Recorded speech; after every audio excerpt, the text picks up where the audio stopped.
In 2014, the Australian Human Rights Commission released a high-profile report entitled The Forgotten Children. The report presented findings from the Commission's national inquiry into children in immigration detention. Its conclusions were damning. The inquiry found that Australia's immigration detention system was inflicting profound harm on the hundreds of children who were detained by Australia at that time. Child detainees were suffering from serious mental health problems and developmental delays. Access to recreation, toys and books, excursions and education was extremely limited. Children were regularly exposed to distressed, sick, psychotic or suicidal adults, and physical and sexual violence was rife in some facilities. The report found that many immigration detention facilities were not safe places for children and called on Australia to release all minors from institutional detention. In the aftermath of the report's release, the Australian government faced considerable public pressure to end child detention, and in 2016 the government made the welcome decision to release the majority of children from Australian immigration detention facilities.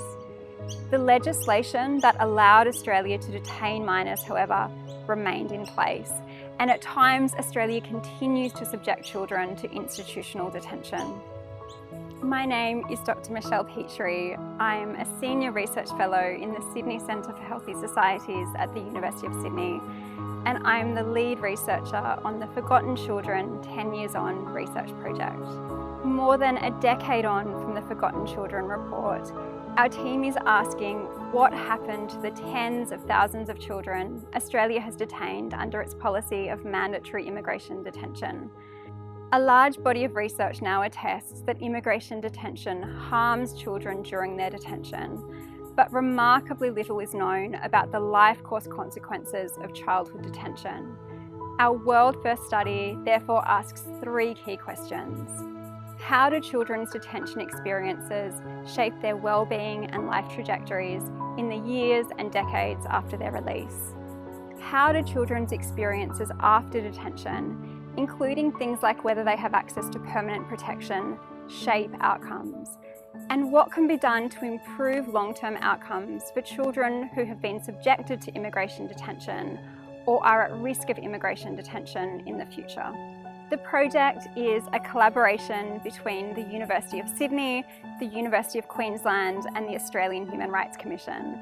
Our team includes accomplished academic researchers from disciplines including sociology, social policy and psychiatry, representatives from third sector organisations including Australia's National Children's Commissioner, leading journalists and creative practitioners, and people with lived experience of childhood immigration detention. Together, we hope to create a powerful evidence base about the life course impacts of immigration detention, to tell the stories of Australia's forgotten children, and to ultimately deliver evidence-based recommendations to help abolish childhood immigration detention within and beyond Australia. If you or someone you know was detained anywhere in Australia's onshore or offshore immigration detention system at any point during childhood, we'd love to connect with you. You can find out more about the study and how to get involved at this address.